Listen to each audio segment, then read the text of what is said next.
In Parshas Emor, the Alter brings in the Torah about a person that he can elevate the world.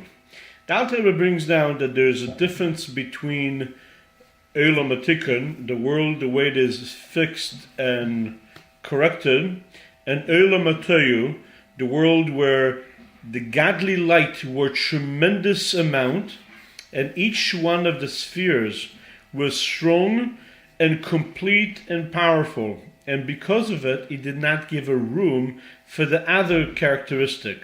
So Chesed was complete Chesed with a tremendous strength, and therefore did not give place for anything else.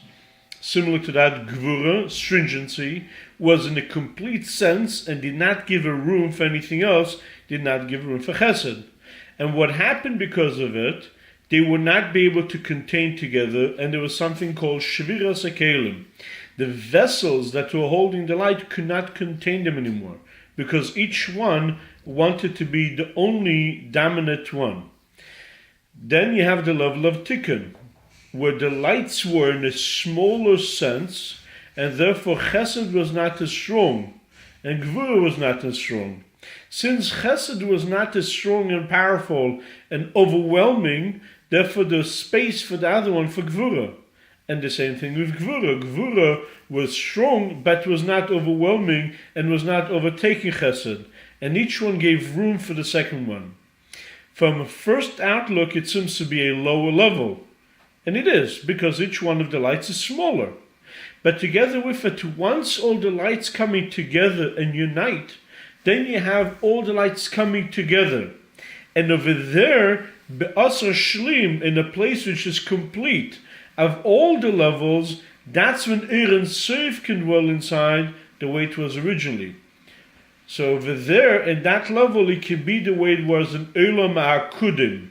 Akudim is a concept of all the worlds together in one place. All the spheres are gathered and are established in one place. So when a person reaches the level of Adam, which Adam means that there's different parts and they're all connected together and they're all working together.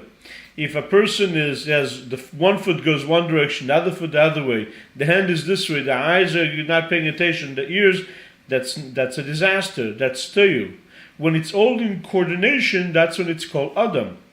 Even though each one is limited, but together they bring light which is even greater, which is the light of Tohu, but coming in a synchronized way and working in harmony together. And by that, they bring Ein Sof the way it is even higher. And that's to some extent what the Rebbe is saying about Eres the Tohu Bekelim the Tikkun. Once the Kelim the Tikkun, once you have unity together, then the greater light comes down as well. And that is why a person which seems to be in a lower level than the Olam HaTohu, can elevate the Deimim Tzemeach Chai, the mineral world, the animal kingdom, and the vegetation, even though they're coming from a higher source, from Olam HaTohu. So therefore the lights have fallen from much greater source. So how can a person purify it? But when a person, first of all, have been davened before, and he elevates himself, and all the parts are in harmony, and all the 10 spheres are working together. Now he's coming and taking this object, and is this object which is originated from Olam HaTohu, and he says a bracha, and by that he picks it and he elevates it. He now contains the Ein Sof the way it is before the Olam HaTohu, and therefore he can elevate the Ein HaTohu back to the source. And that is also the expression Pasach b'mizbeach v'siyim b'shulchan.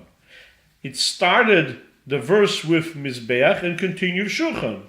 And explanation of it is, the Chazal tell us, that first of all, Mizbeach, the altar used to mechaper on a person, but now Shulchan shel Adam, when a person is eating, is mechaper al Adam, is giving kapar on a person. Because when a person takes and is in complete harmony with all the 10 spheres, and then he makes a bracha, then he elevates it, and by that he brings kapara to him and to all the world, and causes Yeshua redemption Begula mitzvah shlema.